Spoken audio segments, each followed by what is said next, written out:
Happy Manic Monday, Facebook fam and all my YouTubers. This is PJ coming to you live as usual, fresh out of traffic.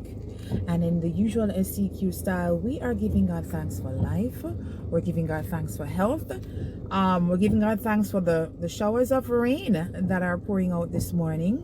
But at the same time, we're also asking God's coverage over persons that are in low-lying areas or in less than ideal houses or homes, or you have some people on the gully bank, when the rain a tear really and truly, you have to think about them. So hoping that they are all safe.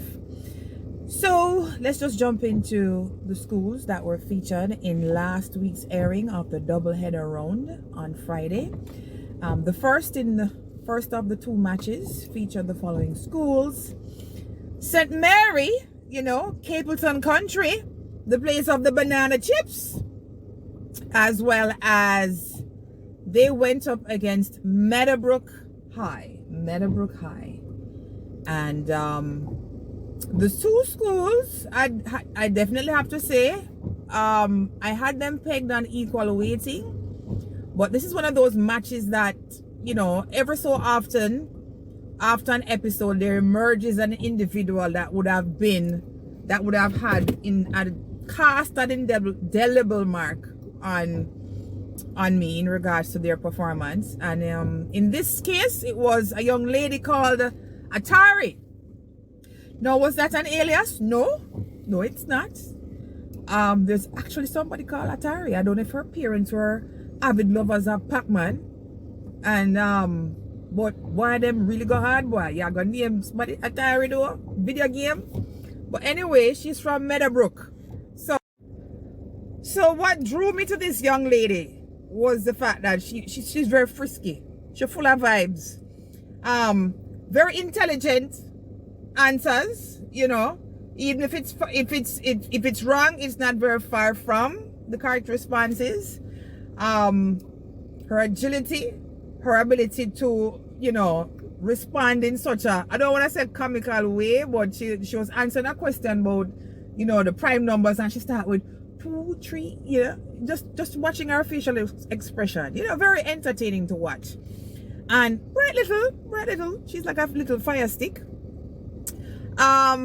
Especially there's a part in the buzzer round. I'm gonna touch on that shortly from now, but let's just go through the match. At the end of the opening challenge, the scores read Meadowbrook on 4 and St. Mary on 4. After the speed section, it was 12 to St. Mary and 15 to Meadowbrook. Now, what I didn't like about the match was during the period when the buzzer round is going on and the clock is running off, there was a particular answer that was made by the young miss, and Archibald must have taken about 7 or 8 seconds to get confirmation from the judges to see if it was an acceptable answer, if it was not. And it just that irks me when you hear the silence for them to check. No, I think what they need to do is put a stoppage, stop the timer, and allow him to do, all the verifications to ensure that, what is right and what is wrong, is wrong. But you can't have the timer run off into the 4 minutes, because it's a lot.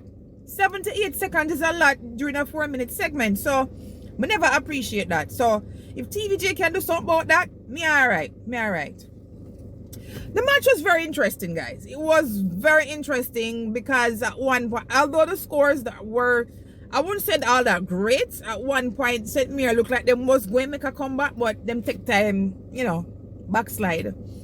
The score at the end of the match read St. Mary on 12 and Meadowbrook on 21. So big up yourself, Pac-Man / Atari and the crew. Definitely not a quarter finalist, but still a good match, still a good showing, and I wish you all the best, guys. See you next year. I figure Meadowbrook, you have probably 1 more match or 2 and then you'll be out, but it was really good having you guys. St. Mary, big up yourself. You love Mr. Banana Chips, and you don't know. It's all about moving on to the next match to commentate on. Later, guys.